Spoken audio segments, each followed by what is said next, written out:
मैं धनंजय कुमार द नागरिक में आपका स्वागत है और साथ ही स्वागत है धनंजय कुमार चैनल पर। सुनील जी और आप सब देखिए, ये देखिए, उपराष्ट्रपति का इस्तीफा हो गया है ना। उन्होंने इस्तीफा दे दिया है और कहा है कि वो जो है उनकी का ट्विटर अकाउंट मैंने सामने शेयर कर दिया है। उन्होंने कहा है कि स्वास्थ्य कारणों से इस्तीफा दिया है। लेकिन दरअसल मैं आता हूँ सुनील जी आपके पास। ये इस्तीफा तो हुआ ही, मैं इस पर तो बात करूंगा ही, आपसे जानना चाहूंगा ही सुनील जी। और चीज मैं दिखाता हूँ कि ये देखिए, कांग्रेस पार्टी ने लिखा है सुनील जी, और वो कह रहा है कि देश के विभिन्न दलों ने पहलगांव और ऑपरेशन सिंदूर पर विशेष सत्र बुलाने का अनुरोध किया था, लेकिन मोदी सरकार ने हमारी विशेष सत्र की मांग को अस्वीकार कर दिया और अब मानसून सत्र में भी पहलगांव और ऑपरेशन सिंदूर पर चर्चा नहीं कर रहे हैं। हम आज की बीएसी बिजनेस एडवाइजरी कमेटी बैठक से भी निराश है, क्योंकि इससे भी पहलगांव और ऑपरेशन सिंदूर के मुद्दे को शामिल नहीं किया गया। इस बारे में सरकार को स्पष्ट करना चाहिए कि वे इस चर्चा किस दिन करेंगे। हमें लगातार बताया जा रहा है कि प्रधानमंत्री विदेश दौरे पर जा रहे हैं। माना कि उनका विदेश दौरे पर जाना जरूरी है, लेकिन जब हम पहलगांव और ऑपरेशन सिंदूर के बाद मानसून सत्र के लिए पहली बार मिल रहे हैं, तो क्या यह चर्चा आज नहीं हो सकती थी? क्या प्रधानमंत्री मोदी के लिए सदन की कार्यवाही महत्वपूर्ण नहीं है? आखिर प्रधानमंत्री मोदी ऐसा करके देश, देश की सेना और शहीदों के परिवार को क्या संदेश देना चाहते हैं? हमारी मांग शुरुआत से रही है कि पहलगांव आतंकी हमले और ऑपरेशन सिंदूर मुद्दे को विशेष दर्जा देना चाहिए। पहले दिन से ही चर्चा करनी चाहिए थी। ये शुरुआत आज से हो सकती थी, लेकिन नहीं हुई। ऐसे में सरकार को स्पष्ट करना चाहिए कि वह चर्चा कब करेगी। मोदी सरकार अगर पहलगाम आतंकी हमले और ऑपरेशन सिंदूर के मुद्दे को पर चर्चा को तैयार है, तो हमें तारीख बताए। तारीख बता दिया है कि तारीख मतलब कह दिया कि अगले सप्ताह हम चर्चा करेंगे। 16 घंटा चर्चा करेंगे लोकसभा में और 9 घंटा चर्चा करेंगे राज्यसभा में। लेकिन जो हेमंत जी जिस तरफ इशारा कर रहे थे कि नड्डा जी ने कहा कि ये नहीं रिकॉर्ड में जाएगा, ये नहीं रिकॉर्ड में जाएगा, इसको लेकर के विपक्ष ने भी हल्ला किया। क्या आपको लगता है कि दीवार ढहने की शुरुआत हो गई? उपराष्ट्रपति जो है, जो धनखड़ साहब थे, स्वास्थ्य खराब है, अचानक इतना स्वास्थ्य नहीं खराब हो जाएगा, आप छुट्टी ले सकते थे, उनकी जगह दूसरे लोग वहां हैं, हरिवंश जी हैं और भी हैं जो आसन पे बैठ सकते हैं। ये जो छुट्टी लेने वाला जो अचानक कहा गया और जो संसद में जिस तरह से हुआ है, क्या आपको लगता है कि उसका रिpercussion है? धन्यवाद धनंजय जी। मुझे पता नहीं क्यों आज ये इस बात की आशंका थी कि जब मल्लिकार्जुन खड़गे को बोलने की अनुमति दे दी गई, तो मुझे लग रहा था कि इसका राजनीतिक रिpercussion होगा। लोकसभा में अध्यक्ष जी ने किसी को कुछ भी बोलने नहीं दिया। लोकसभा में जब विपक्ष के नेताओं ने इससे बात करनी चाहिए, तो 2 बार के स्थगन में पूरे दिन भर के लिए स्थगित हो गया।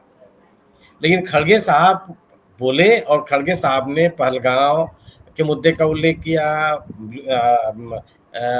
ऑपरेशन सिंदूर का उल्लेख किया और राष्ट्रपति ट्रंप का उल्लेख किया। इन तमाम बातों को उन्होंने कहा और अगर आप याद कीजिए तो तत्काल इस पर प्रतिक्रिया दिया सदन के नेता ने, और उन्होंने उन्हीं विषयों पर आपत्ति की कि जिन नियमों के तहत इनको ये बात कहने के लिए अनुमति दी गई थी, उन नियमों के तहत इतने विस्तार से इस पर चर्चा नहीं हो सकती। उन्होंने ये भी कहा कि जो नोटिस है वह अपने पार्टी के नेता का नाम का उल्लेख उन्होंने किया। तो यह इतना सेंसिटिव विषय था, इस पे जब यह बात मैं दिन में देखा तो मुझे लगा कि यह अननोटिस चला जाएगा भारतीय जनता पार्टी में, इसकी संभावना मुझे दिखाई नहीं पड़ी और ये आते आते हो गया। उपराष्ट्रपति जी क्यों इस्तीफा दे देंगे? एक से एक परिस्थितियां पैदा हुई हैं, एक से एक परिस्थितियां पैदा हुई हैं। सदन में बीमार पड़े हैं, भर्ती रहे वो उसको लेकर, अपने स्वास्थ्य को लेकर के अस्पताल में, कभी उनका रिजर्वेशन की बात नहीं आई। आज जब वो सदन की कार्रवाई का संचालन कर रहे थे, तो क्या किसी को इल्हाम था कि वो इतने बीमार है कि वो इस्तीफा देने की नौबत आ जाए? ये कहीं से आप इसको स्वीकार नहीं किया जा सकता। दूसरी चीज, आपकी बीमारी का एक बाकायदे लोगों को पता चलता रहता है, आप सार्वजनिक जीवन में है, आप अस्वस्थ है तो इसका सब थोड़ा कि इसकी जानकारी नहीं होगी। अस्वस्थ होने का जो कारण है, जैसे सरकारी कर्मचारी छुट्टी नहीं लेते हैं, मेडिकल लीव पे चले जाते हैं। जब कोई छुट्टी कोई नहीं देना चाहता तो सरकारी कर्मचारी मेडिकल लीव लगा देता है कि साहब हम बहुत बीमार हैं। हम आ नहीं सकते, हम जा नहीं सकते, नहीं है, वो नहीं है, छुट्टी पे चला जाता है। लेकिन वहां भी अब सवाल है कि अगर आप मेडिकल ग्राउंड पर आने वाले दिनों पर भी अगर आप ऑब्जर्व कीजिएगा तो क्या धनखड़ साहब कहीं एडमिट हो जाएंगे, कोई उनकी चिकित्सकीय देखभाल बढ़ जाएगी? कुछ नहीं होगा। आज राज्यसभा में खड़गे साहब का इस बारे में दिया गया वक्तव्य मेरी अपनी समझ है कि वो धनखड़ साहब के लिए भारी हो गया। सरकार इस विषय पर कोई चर्चा करने के लिए तैयार नहीं है। अगर नड्डा साहब ये कहते हैं कि जो ऑपरेशन सिंदूर है भारत के इतिहास में इतना प्रभावी प्रतिकार कभी नहीं हुआ, वह अटल बिहारी वाजपेयी जी के करगिल के प्रतिकार को भी महत्वपूर्ण नहीं मानते, वह इंदिरा गांधी के 1971 के हस्तक्षेप को भी महत्वपूर्ण नहीं मानते, किसी हस्तक्षेप को स्वीकार नहीं करते। उनका ये कहना है कि इतना बड़ा प्रतिकार, और जब अगर आपके पास आपके सीने पर इतने महत्वपूर्ण तगमे लगे हुए हैं तो बहस करने में क्या दिक्कत है? फिर आप अपने आप आकर के आप अपनी बात को कहिए और धज्जियां उड़ा दीजिए विपक्ष की। आज जो ये अभी जो आपने ट्वीट दिखाया एक्स पे, जो सोशल मीडिया पे कांग्रेस दैनिक भास्कर ने उसका हिंदी भी दिया है, मैं जल्दी से पढ़ देता हूँ। लिखा है उन्होंने कि माननीय राष्ट्रपति जी, सेहत को प्राथमिकता देने और डॉक्टर की सलाह को मानने के लिए मैं संविधान के अनुच्छेद 67A के अनुसार अपने पद से इस्तीफा दे देता हूं। मैं भारत के राष्ट्रपति में गहरी कृतज्ञता प्रकट करता हूं। आपका समर्थन अडिग रहा, जिनके साथ मेरा कार्यकाल शांतिपूर्ण और बेहतरीन रहा। मैं माननीय प्रधानमंत्री और मंत्रिपरिषद के प्रति भी गहरी कृतज्ञता व्यक्त करता हूं।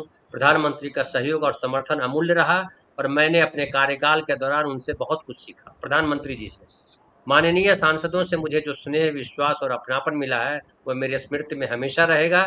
मैं इस बात के लिए आभारी हूं कि मुझे इस महान लोकतंत्र में उपराष्ट्रपति के रूप में जो अनुभव और ज्ञान मिला वह अत्यंत मूल्यवान रहा।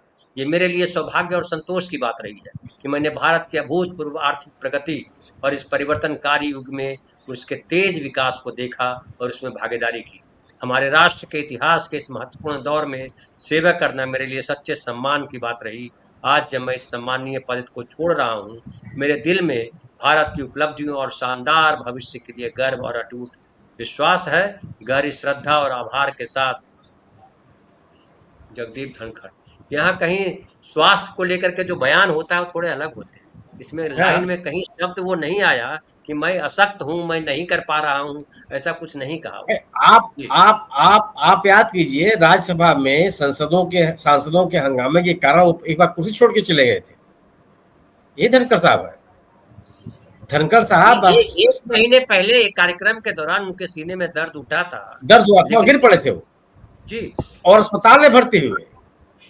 और दूसरी चीज, अगर आप इतने गंभीर रूप से बीमार हैं और चिकित्सकीय परामर्श आपको यह है तो आप कार्रवाई तो करनी है, कार्रवाई मत कीजिए, सदन का संचालन मत कीजिए।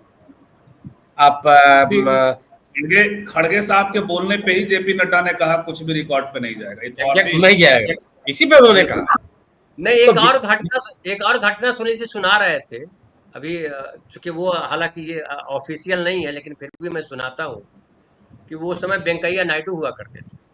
मुझे लगता है एक ये भी वजह होगी कि एक जो वेंकैया ने जो किया, ये सॉरी क्या नाम है, ये नड्डा ने जो किया, तो उसको मैंने रिएक्शन में भी इन्होंने इस्तीफा दिया हो, इस्तीफा लिया गया। ना ये आप क्या होगा संजीव भाई, संजीव जी, आप इस बात, अगर नड्डा साहब के वक्तव्य पर इस्तीफा देना हो रहा होता तो धनखड़ साहब पता नहीं कितनी बार इस्तीफा दे चुके होते। करेक्ट, वो सब बात नहीं है सर, ले लिया गया, वो सब बात नहीं है। वो हुआ है इस्तीफा, या तो लिया गया होगा या नहीं लिए। मेरे मन का, मैं अपनी बात कर रहा हूं। जिस समय खड़गे साहब बोल रहे थे और पूरे सदन में सन्नाटा था, और जब नड्डा साहब की प्रतिक्रिया आई, मेरे मन में लगा कि यह बीजेपी इसको स्वीकार नहीं करेगी। बीजेपी इस विषय पर कहीं चर्चा नहीं करना चाहती। अगर आप ऑपरेशन सिंदूर और पहलगांव की घटना को लेकर के सरकार की उपलब्धियों पर इतने मुतमईन है तो विपक्ष बाद में कहता है आप चर्चा के लिए चले आते कि आइए सिरा ठोक के मैं आ रहा हूं। आपने क्या कहा सर? सुनील सर, ये लेट से आए, ये कहते हुए आए कि ऐसा गलत मैसेज न जाए, तो इन्होंने 9 घंटा और 12 घंटा तय कर दिया है।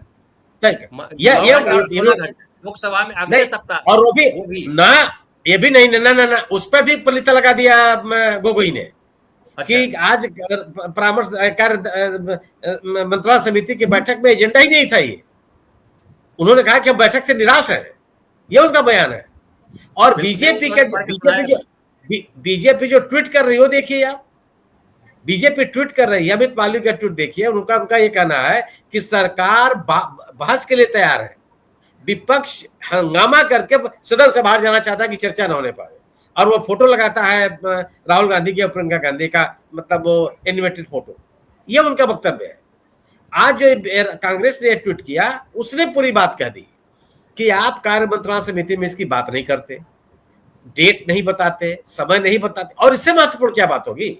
आप माननीय लोकसभा अध्यक्ष जी कह रहे थे कि प्रश्नकाल बहुत महत्वपूर्ण है। इससे ज्यादा महत्वपूर्ण कोई भी काल किस लिए महत्वपूर्ण है कि सदन चाहता क्या है, और क्या सरकार का चाहना ही महत्वपूर्ण है, विपक्ष का चाहना महत्वपूर्ण नहीं है। विपक्ष कह रहा है कि आप सब कार्रवाई स्थगित करके बहस कीजिए इस विषय पर, और आप तैयार नहीं बात करने के लिए, भाग रहे हैं। सुनील सर, ये नियम 267 के तहत बहस की मांग की गई थी, जिसका दर्जा काम रोको प्रस्ताव होता है। सारे काम रोक करके उस पर बहस की जाती है। अगर बीएससी में चर्चा ही नहीं है तो प्रफुल्ल जी, 267 का मतलब क्या हुआ? प्रफुल्ल जी उसके बाद उन्होंने जिसका उल्लेख किया है, जेपी नड्डा ने अपने सांसद का उल्लेख किया, उनकी नोटिस का उल्लेख किया है, वह काम रोको प्रस्ताव नहीं है।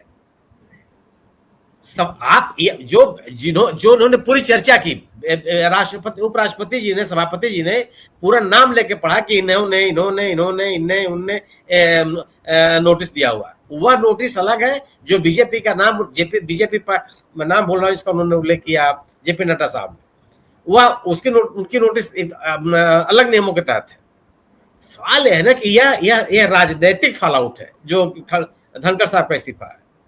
यह इस्तीफा केवल किसी स्वास्थ्य के कारण से इस्तीफा दे दिया गया है, ऐसा बिल्कुल नहीं। रीजनेबली इसको स्वीकार करना कठिन है।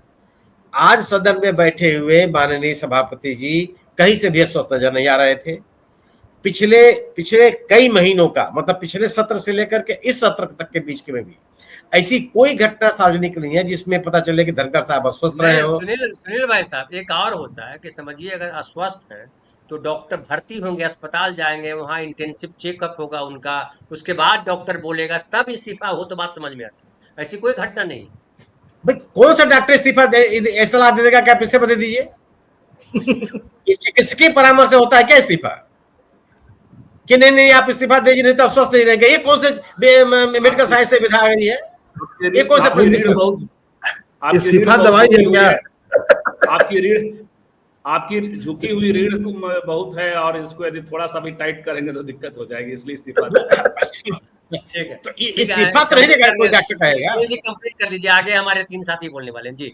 तो ये सवाल है। दूसरी चीज, तो ये बहुत ही अप्रिय स्थिति, मेरी अपनी समझ है, मैं गलत भी हो सकता हूं, लेकिन मुझे दिल से ही लग रहा था कि आखिर धनखड़ साहब ने बोलने क्यों दिया खड़गे साहब, और 2 बजे के बाद सदन की कार्रवाई चल कैसे गई? सवाल है, क्या अगर बीजेपी सदन की कार्रवाई चलने देना चाहती है, इस विषय पर बात करने की अनुमति देने के लिए तैयार है, तो फिर वो लोकसभा में हंगामा क्यों मचा हुआ? लोकसभा में 2 बजे कैसे कर दिया गया? 2 बजे बंद कर दिया गया हुआ। मैं कह रहा हूं आपसे भाई, पहली बार जब 11 बजे सदन बैठा तो 12 बजे तक ले स्थगित हुआ, केवल ऑब्जर्व वगैरह करने के बाद। फिर जब 12 बजे आए तो उसको स्थगित कर दिया गया 2 बजे तक के लिए। फिर 2 बजे में जब बैठे तो दिन भर के लिए स्थगित कर दिया गया। क्यों स्थगित किया आपने? आप कहते हैं कि ठीक है, हम बात करते हैं, हमने तो इतना बड़ा प्रतिमान कायम किया है, इसका कोई जवाब नहीं है। खड़गे साहब उधर उतर कर रहे हैं कि 24 बार ट्रंप ने, ये तो सदनी कार्रवाई का हिस्सा है, ये तो इसको तो आप नहीं अलग कर सकते हैं। तो ये मुझे उस समय भी खटका कि आखिर ये बात कैसे चल रही है। राज्यसभा में भी तो यह मेरी अपनी समझ, यह आशंका, यह डर मुझे उस समय भी लगा। तब भी मैं नहीं सोच पा रहा था कि इस्तीफा हो जाएगा, लेकिन उस घटनाक्रम को लेकर के मेरे मन में एक तरह का संदेह हुआ कि आखिर ये हो कैसे रहा है। क्या सरकार इस हद तक विपक्षी बात मानने के लिए तैयार हो गई है? लेकिन यह पॉलिटिकल फॉल आउट सामने आ गया कि आप पार्टी, अब आप सोचिए ना कि लोकसभा अध्यक्ष को कैसे कह सकते हैं कि सरकार चर्चा करने के लिए तैयार है? क्या संसदीय कार्य मंत्री क्या सदन के नेता, क्या सदन के उपनेता, क्या सरकार की ओर से किसी मंत्री ने खड़े होकर कहा कि नहीं हम नोटिस को स्वीकार करते हैं और हम चर्चा करने के लिए तैयार हो जाएंगे? लोकसभा के अध्यक्ष लगातार बार बार ये कहते रहे कि सदन की कार्रवाई नियमों के अनुसार चलती है। बिल्कुल सही है, और उन नियमों में आपने सदस्यों के जो कि नोटिस जो हैं उनको स्वीकार नहीं किया, कैसे चर्चा हो जाएगी? तो सरकार की तरफ से आप कैसे बोल सकते हैं कि सरकार चर्चा करने के लिए तैयार है? ये तो सरकार का काम है। और संसदीय कार्य मंत्री खड़े हो जाते, कहते हैं कि साहब आप माननीय अध्यक्ष जी अभी आप अनुमति दीजिए, हम चर्चा करने के लिए तैयार हैं। तो आप तो प्ले ले रहे हैं कि प्रधानमंत्री देश के भीतर नहीं है, तो क्यों भी देश के भीतर नहीं है? सरकार इस पूरे मुद्दे से भाग रही है। सरकार के पास इस विषय पर कहने के लिए कुछ भी नहीं है। विपक्ष के द्वारा उठाए जा रहे सवालों का जवाब उसके पास नहीं है, और जो दुनिया के पैमाने पर जिस तरह के संशय और संदेह पैदा हो रहे हैं भारत को लेकर के, उसको दूर करने के लिए तथ्य नहीं इनके पास। ये बहुत बड़ा सवाल है कि आखिर सदन के सत्र के दौरान प्रधानमंत्री जी बाहर क्यों जा रहे हैं? जी, सदन का सत्र अचानक नहीं हो गया, इसकी घोषणा 2 महीने पहले की जा चुकी थी। बिल्कुल सही सवाल, तमाम सवाल है। जी जी, प्रफुल्ल भाई मैं आपके पास आता हूँ। जो सुनील जी कह रहे हैं कि संसद का सत्र तो पहले से तय था, बिल्कुल तय था। प्रधानमंत्री का दौरा तय नहीं था, ये तो सबको पता है। 5 देश अभी तो 5 दिन पहले घूम के आए, 4 अवार्ड 5 देश घूम के आए, 4 अवार्ड लेके आए, बिहार में मीटिंग करके आए, और संसद के लिए उनके पास टाइम ही नहीं बचा। और ये जो इस्तीफा हुआ, क्या आपको लग रहा है कि धनखड़ साहब के इस्तीफा में कोई राज छुपा हुआ है? दूसरा, मोदी जी के लिए संसद कम महत्वपूर्ण है, उनका दौरा ज्यादा महत्वपूर्ण। क्या हो गया? मतलब कोई अमेरिका वगैरह अटैक करने वाला था भारत पे, जिसको रोकने गए हैं कि भैया खबरदार जो किया? तो क्या ऐसा हो सकता है आपके नजर में, क्या ऐसा विशेष हो सकता है जो संसद में बहस करने से ज्यादा इंपॉर्टेंट हो सकता है? दूसरी बात और तब महत्वपूर्ण हो जाता है जब वो कह रहे हैं ये विजयोत्सव है, ये गर्व का क्षण है।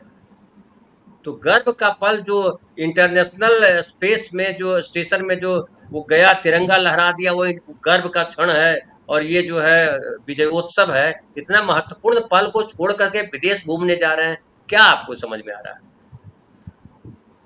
देखिए, ये ठीक है, मुझे तो लगता है सुनील सर ने जो कहा है उसको मैं देखूंगा, लेकिन मुझे तो यही लगता है कि 267 के तहत अगर आप नोटिस एक्सेप्ट कर लेते हैं तो आपको तुरंत बहस करानी होगी। और सरकार जो कह रही है, जो किरण रिजिजू जरूर लोकसभा में बोल रहे थे कि सरकार तैयार है, वो भी तब बोले शायद, जहां तक मुझे ध्यान है, जब पीठासीन अधिकारी ने कहा कि सरकार चर्चा चाहती है, लेकिन ये सब मीडिया कंजम्पशन और जो है so on record of television और दिस दैट के लिए वो बोलते हैं।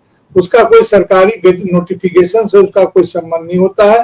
जो बिजनेस एडवाइजरी कमेटी है उसमें बाकायदा शामिल नहीं किया है। जो ऑफिशियल डॉक्यूमेंट होता है उसमें इसको शामिल नहीं किया गया है, जैसा उपनेता तरुण गोगोई ने कहा है। यानी कि सरकार इस बात पर चर्चा नहीं करती थी। और यह देखिए कि एक नैतिक मामला उठ गया है, उनको पूरी खबर लग गई होगी कि 75 साल का कोई असर होने वाला है। अगर 75 साल का कोई असर होने वाला है तो इसके पहले ही वो अपना पद खाली कर देना चाहते हैं, और जिस कमिटमेंट से वो आए थे। इस तरह का कोई दबाव, कोई सिलसिला होगा, ऐसा मुझे लगता है। तो ये बात कि प्रधानमंत्री विदेश क्यों गए हैं जबकि विजयोत्सव मनाया जाना चाहिए था, तो ये तो वही जाने कि कब विदेश जाते हैं। अब तो सवाल ये किया जाना चाहिए कि वे देश में क्यों लौट आते हैं, वहीं बाहर घूमते रहे, आने जाने का खर्चा तो कम से कम बचेगा। जब यहाँ कुछ कहना ही नहीं है तब वो कैसा, कोई प्रश्न न करे, बस जीत का जश्न मने, इस शैली में चल रहे। देखिए, मैं मुख्य मुद्दा पर आता हूँ। आज का जो विषय है, सीबीआई बिना राज्य सरकार की अनुमति के सीबीआई, जब तक कि कोई जुडिशियल इंटरवेंशन के बिना न हो, तब तक राज्य सरकार की अनुमति के बिना सीबीआई किसी केस में हाथ नहीं डालती, किसी केस पर विचार नहीं करती। लेकिन यह बाध्यता ईडी के साथ में, इसलिए ईडी का इतना नाम हो रहा है कि ईडी को अगर लगा दिया गया, ईडी को अगर छोड़ दिया गया, तो ईडी को कोई सरकार नहीं पूछ सकती, नहीं रोक सकती काम करने से, मैंने राज्य सरकार, इसलिए ईडी का इतना इस्तेमाल हो रहा है। दूसरी बात यह है कि कोर्ट में जो हुआ, कोर्ट में भी जो हमारे सीजीआई साहब ने कहा है, मुझे नहीं मालूम, ऑर्डर मैंने देखा नहीं अभी, लैब लॉ वगैरह से मैं कंसल्ट नहीं कर पाया, लेकिन वो जो ऑर्डर है, ऑर्डर में नहीं है, यह उनकी बातचीत में है, यह ऑब्जर्वेशन में है। संजीव भाई को याद होगा, जिस तरह से जंगल राज आया था, पॉलिटिकल मुहावरा बन गया, उसी तरह का एक ऑब्जर्वेशन है। तो उसका क्या होगा? लेकिन जो ईडी ने कहा, ईडी के वकील मिस्टर राजू ने जो कहा कि ठीक है, सहमत हो गए हो कि आप कोई तर्क नहीं करेंगे, लेकिन उन्होंने कहा कि इस फैसले को नजीर न बनाया जाए। ये जो नजीर न बनाया जाए उन्होंने कहा, इस पर तो कोर्ट ने मान लिया, कोर्ट ने कोई ऐसी प्रतिक्रिया नहीं दी, और मुझे लगता है इसे नजीर नहीं बनाया जाएगा, क्योंकि ईडी पॉलिटिकल टूल्स के रूप में किसी के हाथ में खेल रही है, यह उसको ऑन रिकॉर्ड नहीं लिया जाएगा। यह ऑब्जर्वेशन है, पूरा जब जजमेंट आएगा तब देखा जाएगा कि उसमें उसकी क्या गुणवत्ता है, नहीं है। दूसरे मामले में भी जो ईडी ने चर्चा की वह तो अपनी जगह है, लेकिन देखिए आज पश्चिम बंगाल की राजनीति में आज का दिन 21 जुलाई का एक खास महत्व है, क्योंकि 1993 में यहीं पर 13 कार्यकर्ताओं का, ममता बनर्जी जब युवा नेता थी, उनकी शहादत हुई थी। ज्योति बसु मुख्यमंत्री थे। अब उसके पीछे जो कहानियां हैं सो है, लेकिन यह हकीकत है कि 13 लोग पुलिस की गोली से राइटर्स बिल्डिंग के सामने के आसपास मारे गए थे, और उसके बाद तब से वो ये शहीदी दिवस मनाती आ रही हैं। और इस दिन वो का इस्तेमाल वो राजनीतिक मैसेज करने में भरपूर करती है। उन्होंने आज जब मसला उठाया तो बांग्ला भाषा और बांग्लादेशी लोगों के साथ बांग्लादेशी कह के जो दुर्व्यवहार हो रहा है उसकी बात उठाई, और क्षेत्रीय अस्मिता की बात उन्होंने अपने ढंग से कही। यहाँ आकर जो प्रधानमंत्री जय मां जय दुर्गा जय काली करके गए हैं, तो ये तमाम बातें उन्हें कही। हमारा फेडरल स्ट्रक्चर एकदम चरमरा रहा है, उसमें काफी परेशानी की स्थिति हो गई है। हमारी सामाजिक संरचना में जो न्याय के जितने भी स्रोत थे, जितने भी आश्वासन थे, सबको समाप्त किया जा रहा है। इस सदन में इनको देखिए, इनको सदन से कोई मतलब नहीं है, क्योंकि संसदीय लोकतंत्र में इनकी आस्था बिल्कुल ही नहीं है। और जब आस्था नहीं है तो चूंकि करना पड़ता है, अभी संवैधानिक प्रावधान वैसे हैं, तो उस ढंग से वो करते हैं। अब देखिए कि अब आगे क्या होगा नहीं होगा। अभी तो उपराष्ट्रपति ने रिजाइन किया है, राष्ट्रपति को भेजा है, अब वो तत्काल प्रभाव से भेजा है, विथ इमीडिएट इफेक्ट। तो अब तत्काल प्रभाव से भेजा है तो उसको वापस लेंगे कि क्या करेंगे, ये बात की चीज है। लेकिन जिस ढंग से नड्डा साहब कह रहे थे कि कुछ भी रिकॉर्ड में नहीं जाएगा, उससे यह बात तो बिल्कुल साफ हो गई कि रिकॉर्ड में क्या जाएगा क्या नहीं जाएगा, ये पीठासीन अधिकारी नहीं बल्कि संसद के नेता जो सरकार के हैं वे तय करते हैं। और यह संसदीय व्यवस्था में एक छलावा जैसा है कि आप इस तरह का आचरण करते हैं। अब देखिए कि आगे क्या होता है। फिर कल तो संसद चल रहा है, कल तो क्या हुआ राष्ट्रपति जी। ठीक है। शैलेंद्र भाई, मैं आपके पास आता हूँ।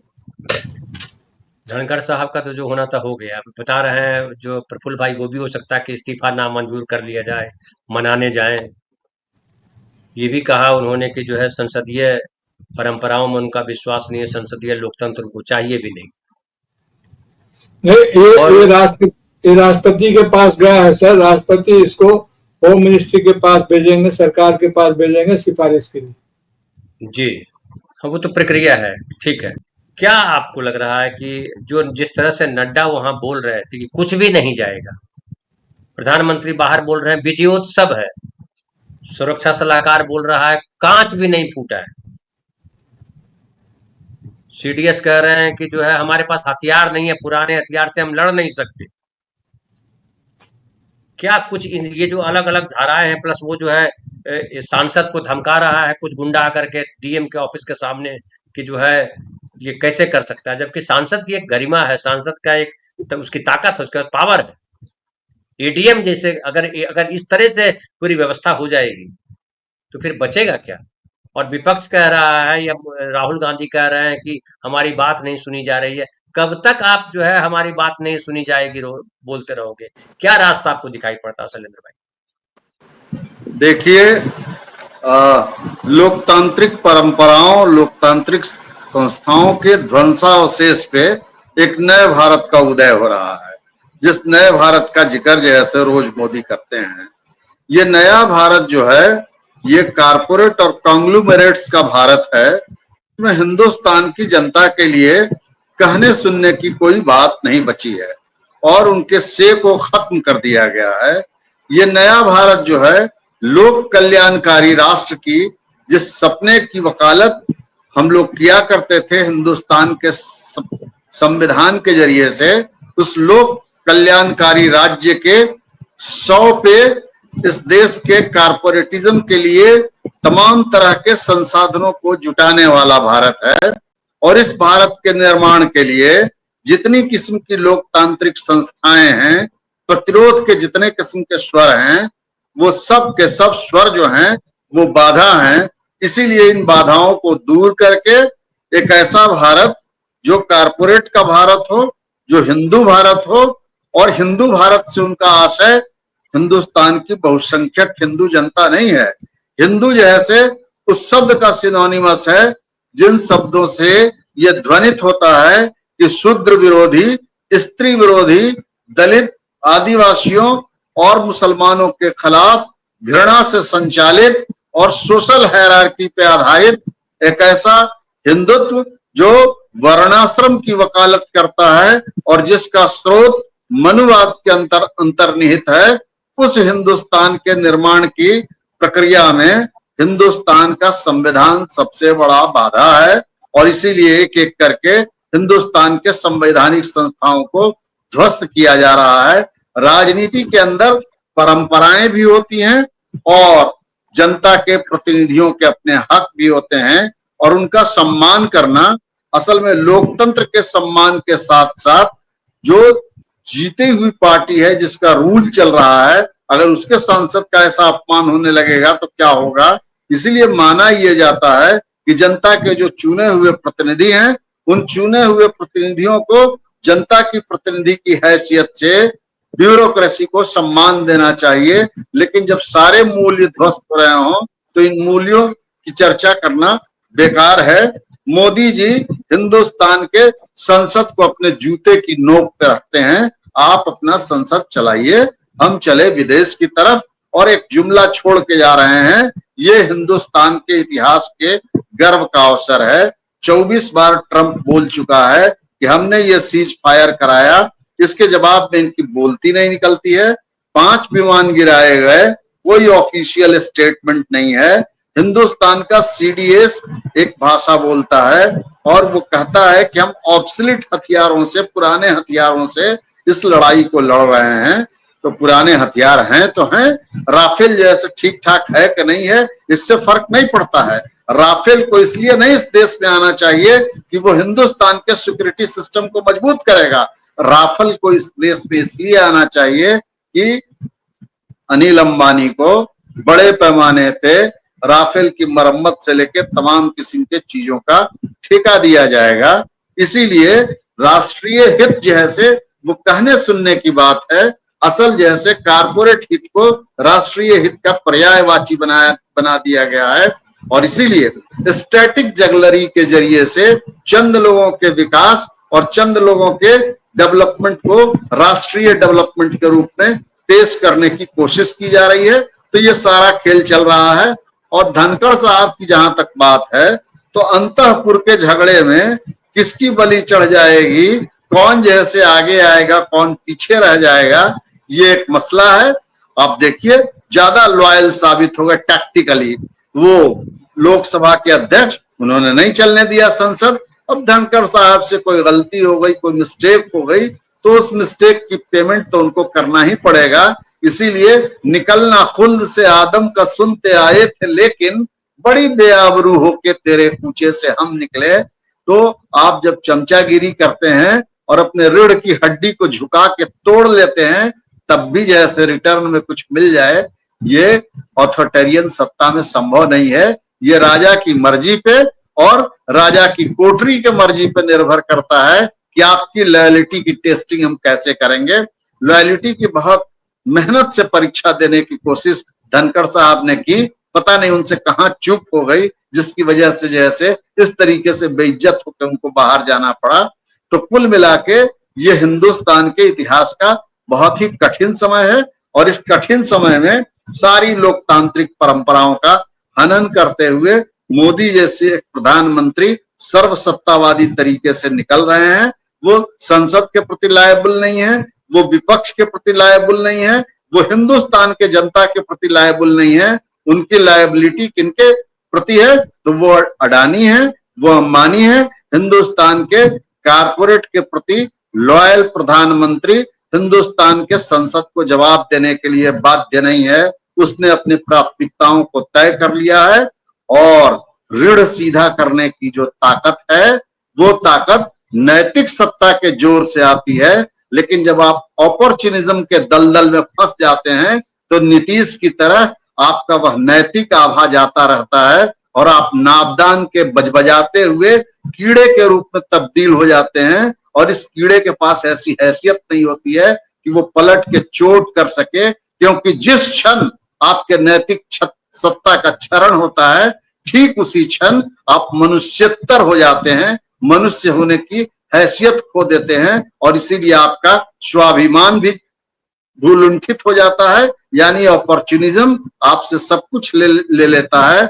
नीतीश जिस पॉलिटी के गर्भ से निकले उसी पॉलिटिक्स के हत्यारे के रूप में इतिहास उनका स्मरण करेगा और इस हत्या की वजह से उनके पास नैतिक सत्ता का जो क्षरण हुआ है उस नैतिक सत्ता के अभाव में उनके पास ऋण सीधा करके खड़े होने की ताकत नहीं है। इसीलिए हम इतिहास के एक त्रासद प्रहसन की घड़ी में खड़े हुए हैं, जहां जैसे ये एक फेलियर अभियान के लिए गर्व करने के लिए आपसे कहा जाता है। आदिवासियों के उजड़ जाने और हसदेव के जंगल के कट जाने को विकास कहा जाता है और जहां जैसे लोकतांत्रिक परंपराओं का हनन करके संविधान की दुहाई दी जाती है।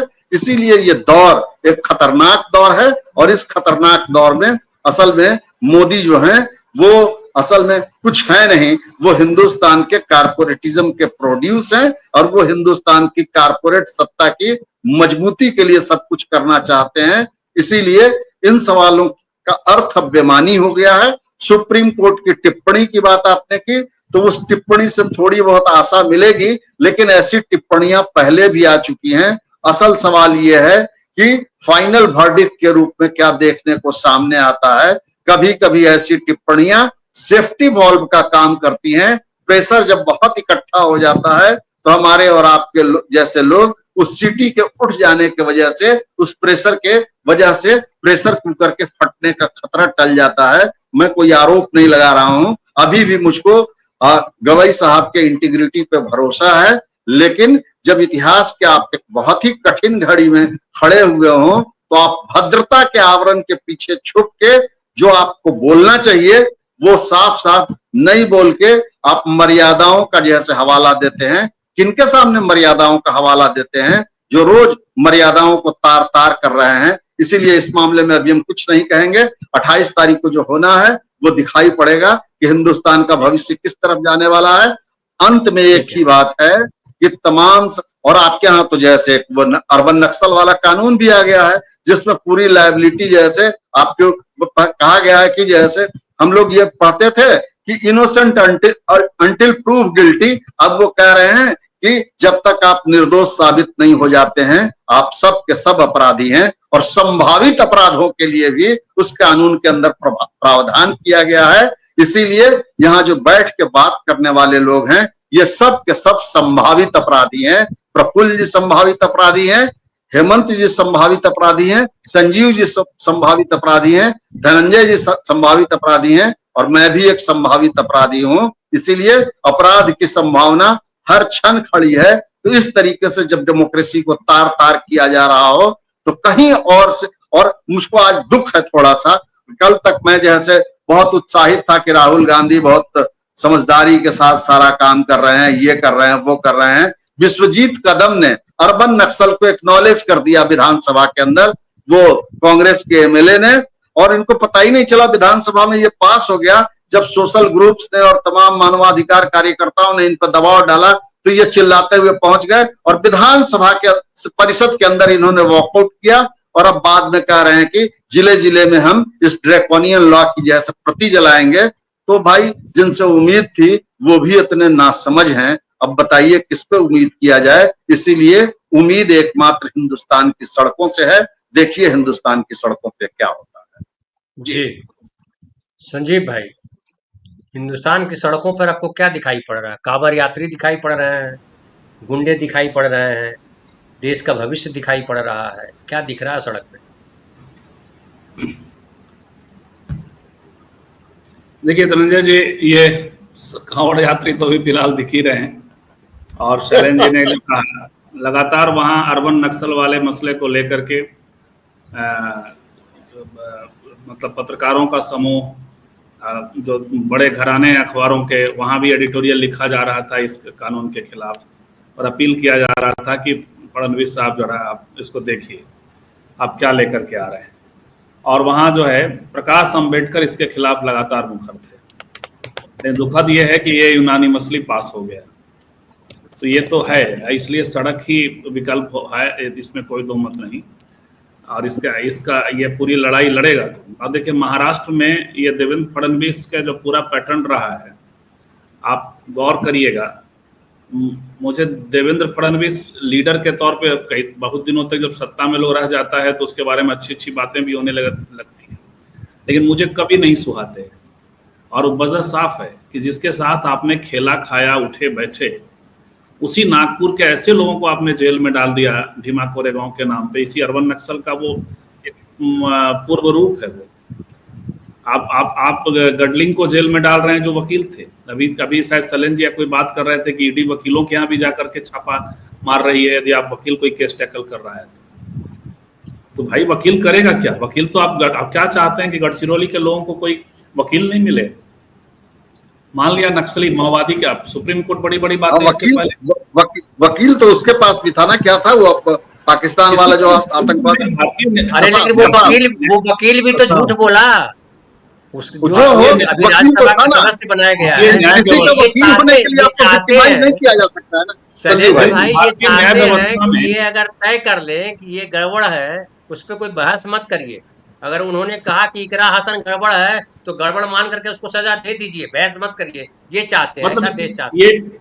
ये कितना तो निजी तौर पे भी, और ये कानून पास हो जाना, इनकी तैयारी तो थी पहले से, यूनानी मसली पास हो जाना, ये तो निश्चित तौर पे चौंकाता है। आपने शैलेंद्र सर कहा तो मुझे ध्यान नहीं था, मैंने इसको बहुत दुखी कल हुए, हम बहुत दुखी हुए।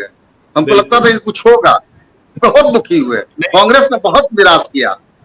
महाराष्ट्र पर मैं भी नजर रखता हूं और खबर में पढ़ रहा था, देख रहा था, एडिटोरियल वगैरह भी आ रहा था, इधर भी आ रहा था। लेकिन ये ऐसा हो जाएगा और इस तरह हो जाएगा बिना विरोध किए हुए, तो ये बेहद दुखद है। दूसरी बात कि जो धनखड़ वाला मामला है, उसमें यदि राष्ट्रपति ने स्वीकार नहीं किया, जो प्रफुल्ल सर कह रहे हैं कि वो गया है और राष्ट्रपति को स्वीकार करना है, और वो गृह मंत्रालय आदि जो कह रहे हैं, तो राष्ट्रपति ने यदि ये स्वीकार नहीं किया तब तो ये माना जाएगा कि नड्डा ने जो किया वहां सामने, क्योंकि थोड़ा सा अपना भाई चेयर का तो अपना अधिकार है। और देखिए धनखड़ का तमाम स्वभाव, सारी चीजें सामने हैं, जिस तरह से सदन को चलाया है। डॉक्टर का लिखा है, क्या स्वीकार कर लिया? नहीं अभी वो नहीं वो बीच में मेरी मैडम ने उधर से पूछ लिया कि क्यों इस्तीफा दिया, हमने कहा कि डॉक्टर ने सलाह दिया इस्तीफा, स्वास्थ्य कारणों से।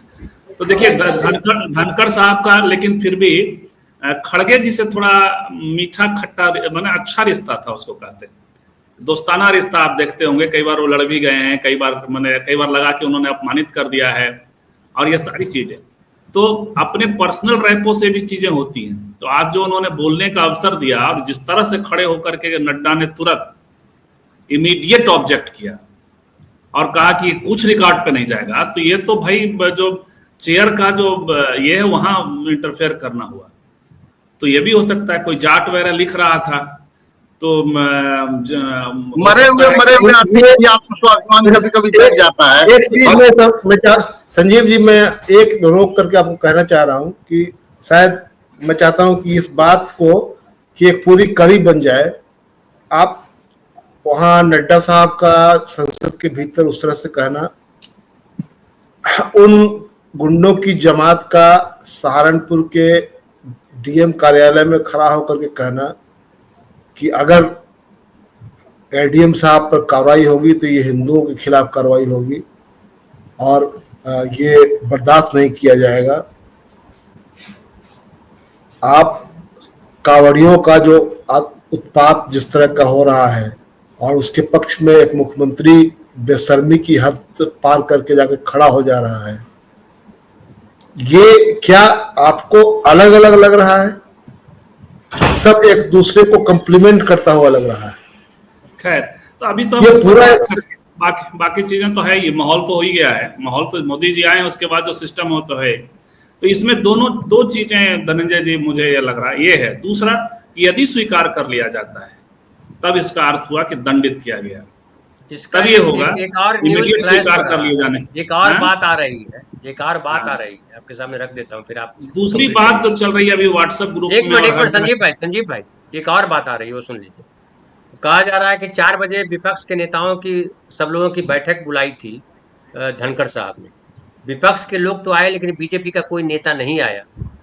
एक वजह इसमें भी देखी जा रही है। वही चल रहा है। देखिए, सुनील सर ने हमारी बात खारिज कर दी, लेकिन ऐसा होता नहीं है। दृश्य में सब सामने दिख रहा है, तो बात तो है। ऐसा नहीं है कि वो दंडित किया गया सिर्फ मामला है, मनुष्य ही है जो शैलेंद्र जी कह रहे हैं। साहित्य के आदमी है शैलेंद्र जी, इसलिए ज्यादा समझ सकते हैं। तो कभी कभी व्यक्तित्व तो खड़ा होता है भाई। व्यक्तित्व तो पंच परमेश्वर में बैठने के बाद अलगू शेख और जुम्मन शेख और अरे नहीं, ऐसे भी कभी कभी आहत हो जाता है। हम कहीं कह रहे तुम हो क्या यार, जिस तरह का आदमी है तो ये हुआ है। भाई तो ठीक है, लेकिन तुम्हारे बिहाफ में हम बोल दिए ना कि अब कोई चीज नहीं जाएगा रिकॉर्ड पे। तुमको बोलने की क्या जरूरत, हम है ना बोलने के लिए। रैयत समझ के कि हम भाई बोल दिए, अब तुम क्यों बोलोगे। तो ये मुझे लगता है ये हुआ होगा, तो अब जल्दी क्लियर हो जाएगा। आप धनंजय जी यदि ये वाला कह रहे हैं कि बीजेपी के लोग नहीं गए और लोग गए, तो और बात को पुष्ट करता है।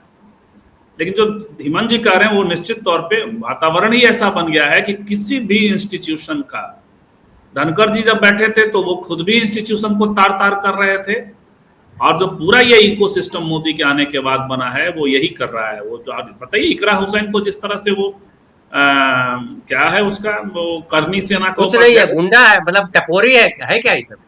भगवा कपड़ा बांध लेता है, संत बन जाता है। लेकिन उसको यदि डंडा मार देंगे योगी जी, तो उधर दिग्विजय सिंह खड़े हो जाएंगे, क्योंकि दिग्विजय सिंह करनी सेना के लिए अभी खड़े हुए हैं 2 दिन पहले। तो अद्भुत है पॉलिटिकल सेटअप में। जानते हैं, एक वक्त जैसे नेहरू थे ना, आजकल मैं उधर पढ़ रहा हूं तो मुझे बड़ा मजा आ रहा है। संविधान का वो ऑस्टिन वाली किताब पढ़ रहा हूं, तो जैसा नेता होता है वैसा चीजें करता है। नेता ने, मैं पढ़ रहा हूं कि कैसे डाइवर्सिफाई किया। कांग्रेस चाहती तो पूरा सब तो उसी के हाथ में था, लेकिन कैसे पूरा डाइवर्सिफाई किया, कैसे लोगों को ला करके रिप्रेजेंटेशन कराया, SC ST माइनॉरिटी, अलग अलग माइनॉरिटी के अलग अलग सेक्शन, वो सबको ला करके। तो नेता होता है। तो मोदी जी हैं, मोदी जी के टाइम में ये चाणक्य के नाम से खुद ही लिखा, नेहरू के खिलाफ नेहरू नहीं लिखा। नीतीश, तो मोदी जी हैं, मोदी जी के काल में ये सब हो रहा है। नीतीश जी जो हैं, वो एक खबर ये भी चल रहा है व्हाट्सएप वगैरह में कि नीतीश जी को उपराष्ट्रपति बनाएगा। वो कहाँ, वो तो खबर ऐसे ही है, वो ऐसे बैठ सकते हैं क्या 5 घंटे। देखिए संजीव जी, जो आज के समय में जो पॉलिटिकल जोक बनाने के लिए नीतीश जी सबसे उपयुक्त नाम हो गए हुए हैं। बिल्कुल, उनके नाम पर किसी भी तरह का जोक 4-5 घंटे नीतीश जी कैमरे के सामने बैठने के हाथ में नहीं है। अच्छा संजीव भाई, हम लोग जैसे उपराष्ट्रपति के पद को भी चंडू खाने के गप तक ले आए, यही जैसे उपराष्ट्रपति की गरिमा रह गई। नीतीश बनेंगे, फलाना बनेंगे, हेमंत जी जैसे उपराष्ट्रपति अब बनेंगे। अब कोई पद की कोई गरिमा नहीं है, समझ रहे हैं कि नहीं? नहीं शैलेंद्र भाई देखिए, एक इसको उस लेवल पे मत ले जाइए। उपराष्ट्रपति का पद हो या किसी का पद हो, साथ में जुड़ा हुआ आम आदमी है। आम आदमी के दिमाग में जो 10 तरीके की चीजें चल रही है, जब तक ठोस नहीं आता है, आप कैसे कहिएगा क्या सही है। ये भी कह सकते हैं, कोई कह सकता है कि पाप का घड़ा भर गया था, एक घड़ा फूटा, ये भी कह सकता है कोई। जिस तरह के माहौल बनाया है, कोई कह रहा है 1 विकेट गिरा, कोई। लेकिन कुल मिलाकर के ये आज जो हुआ है वो फिर से जो है एक इंस्टीट्यूशन तार हुआ है, और बीजेपी के अध्यक्ष ने, आउटगोइंग अध्यक्ष ने किया है। इसमें सबकी सहमति है, इसमें कोई दो मत नहीं। वहां जो बैठेगा अब चाहे जो चला जाए, अब तो इनके लिए बल्ले बल्ले हो गया, अब बहुत दिन तक अच्छा राज करेंगे ये। अब नहीं, अब तो वहाँ खड़ाऊ रख देना चाहिए मोदी जी का, मोदी जी का खड़ाऊ रख दे, बोला यही अध्यक्ष कुछ भी कर अब सकते फिलहाल जो ऐसे खड़ाऊ रख के चलाते हैं, नीतीश जी का भी रख देंगे वहाँ और मोदी जी का भी।